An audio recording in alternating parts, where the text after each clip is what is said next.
Gold and silver are getting shot down yet again today. And when you find out the reason why, it hopefully will make you feel a little bit better about gold and silver's prospects, because this definitely is transitory. I'll explain in this video as we explore.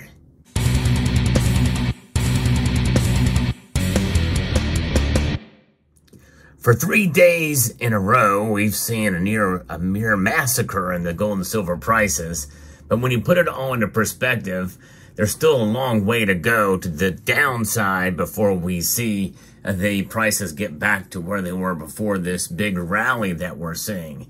All hope is not lost. Do not lose faith in this bull market. I think this is just a temporary squeeze in the prices to the downside based off of psychological elements alone. And I'm going to get into some of that as I report in part based off of an article here from Market Watch. Gold and silver are settling down sharply lower Thursday, extending the losses into a third straight session. Minutes from the Federal Reserve, after minutes from the Federal Reserve showed that some policymakers were willing to raise interest rates if needed to fight inflation. You know what? I want to call the Federal Reserve's bluff on that. And that's what some of the policymakers are saying here. Because, we have entrenched inflation. It is bad. It is 3.4% based off of the official numbers. But when you look at it in the grand scheme of things, compared to other currencies around the world, well, we're not nearly as bad as the others, which is why the dollar strength is so high. Because it's a comparison. It's like a laundry pile with a bunch of shirts, and our shirt happens to be the cleanest in that laundry pile, but it's still spattered with dirt and mud and grime. It just has a little bit less of it, but foreign currency reserves, around the world measured, the United States dollar is still the top dog. People would prefer it to other currencies, and in part, in many cases, it's more preferred even than gold.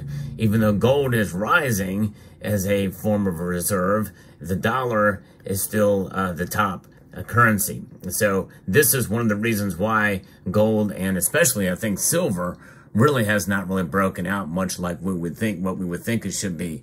But keep in mind, that's based off of a measure of the price that these are commodities and monetary metals are priced in. Adjusted for inflation, there's still ways to go. Gold, for instance, still needs to climb to about $3,200 before we see it at its all-time high adjusted for inflation. Silver, much more to go than that.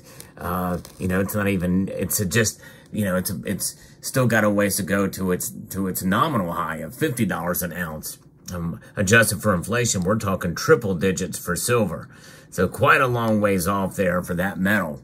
The Fed officials at the May meeting expressed dismay about disappointing inflation readings, saying the most recent data pointed to more persistence in inflation in the coming months, according to what the Fed meeting minutes showed. Following the release of the minutes, traders moved to price in November as the most likely timing for the first rate cut. I think it's going to happen before then, and I still believe that. I very well could be wrong, but I think they're going to make a move for political reasons. November would be far too late for that. And that would drive higher treasury yields and a stronger dollar, which caused losses for the non-yielding precious metals, according to Ricardo Evangelista, who's a senior analyst at Active Trades in Market Commentary. And so that is what's leading it. This is what's leading the price dips that we're seeing now, to the tune now at moments before the markets close. Gold is down just under 2%. Just under 2%, down $46.60 to $2,332.40. Surprisingly, silver is only down just under 2%, 1.97% decrease, down 61 cents today, down to $30.17. Silver, by the way, holding on above just barely, when it's all said and done, to its psychological $30 mark in the bid price. And so platinum is down as well as palladium. Palladium took a bigger hit today. It's now below 1,000, and platinum is just about $27 above $1,000. Rhodium even took a hit today too. So, but the thing is what about this idea of a rate hike? You know, that they show that some policymakers are willing to raise interest rates. You know, I don't think they're going to pull the trigger on that. No way. I don't think they're going to do that anytime soon, because I think it would wreck the economy for sure, and they don't want that on their watch, especially in this election season. I think they're going to raise or lower interest rates probably in July or September. And likely, it's more than likely going to happen in September. That would give them just enough time, and won't be even necessarily based off of the economic numbers that we're seeing, which I don't think are good, even though they're being propped up like the Dow Jones Industrial Average, and stock market in general is being propped up by federal dollars. But also just what we're seeing with inflation, people are pretty much having to spend money to protect themselves from inflation in the next month. And they're going into debt to do it. Credit card debt is at an alarming rate. 1 in 5 have maxed out their credit cards balances. It's insane. That's the world we're living in. Many people feel we are in a recession now, and public sentiment will drive, I think, the Federal Reserve to politically act and lower interest rates, even if they can't get inflation under control. So, in a sense, that regard, this idea that, inflation is transitory certainly is long gone, but lower prices for gold and silver, I think, are transitory. And I think we're probably going to see a consolidation back up, not necessarily to gold and silver reaching the numbers that we saw 3 days ago, 3 trading sessions ago, in other words, last Friday, but I think through the summer months, I think we're going to see a consolidation and maybe a bump up to either where they're a little bit more than where they are now, but I don't think we're going to see them fall much below where they are now. They're taking a beating because of what some policymakers are saying, but the Federal Reserve will be shooting itself in the foot. Yes, pun intended. This is why I put this firearm here, because I wanted to give every opportunity to use some of those metaphors with related to triggers, guns, and what is the safe bet here? Well, I think that's what they want to do. They want to be safe politically, because if they don't, well, they're going to draw fire upon themselves from the public, and that means that more than likely they'll have less of a chance of staying in power and bolstering up that administrative state, which is pretty much causes most of the problems that we see today in government. Corruption is pretty much, most Americans feel that the government is corrupt in some way, shape, or form, including most of our 3-letter agencies. So that is what we have to look forward to as we head into this election season.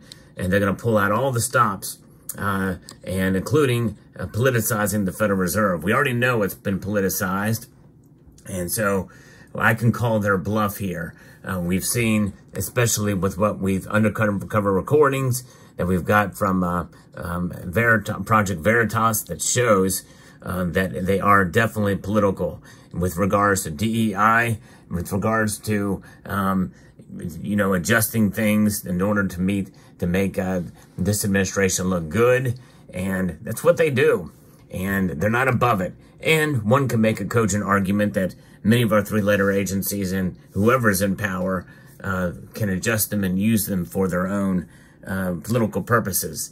I don't necessarily disagree with that, but I think it's more or less that anybody who threatens their existence, well, they are going to be pushed back very, very hard, because the administrative state is something that has been so well entrenched, especially since the idea of the Great Society during President Johnson's administration.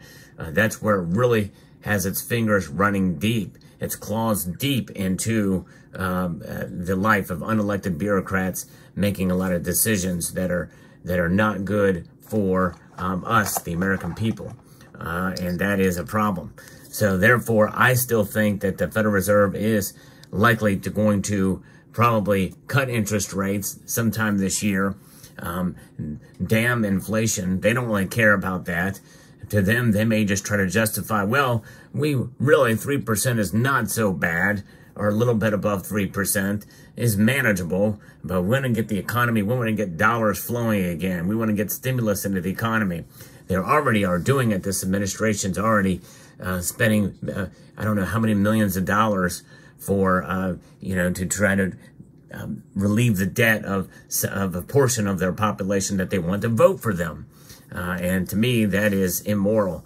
But they're buying votes, and they're doing that in spite of what the courts say and Congress says. They're finding loopholes to make it work, and they can do that. There's a amount of regulations and executive orders that can be written to make those kinds of things happen. It's what they're going to continue to do. So I think we're going to see a summer where we're going to see gold and silver benefit for some of this activity, especially all the spending that's going on. So stay tuned, more to come. And I think through the summer doldrum months, which I kind of predicted we very well may see, summer doesn't start until later in the month of June. And I think we may see silver and gold prices consolidate around this area where we're at now and maybe go up slightly. And then once they lower rates in September, and again, I could be wrong, but I think if they do it then watch out. Gold and silver, I think, will be on fire. It'll be very interesting to see how this all plays out. Let me know what your thoughts are in the comment section down below. Hope you found this video informative, insightful, and educational. Would like to extend a multitude of gratitude to each and every one of you for taking the time to watch, and encourage you to please rate, share, comment, and subscribe.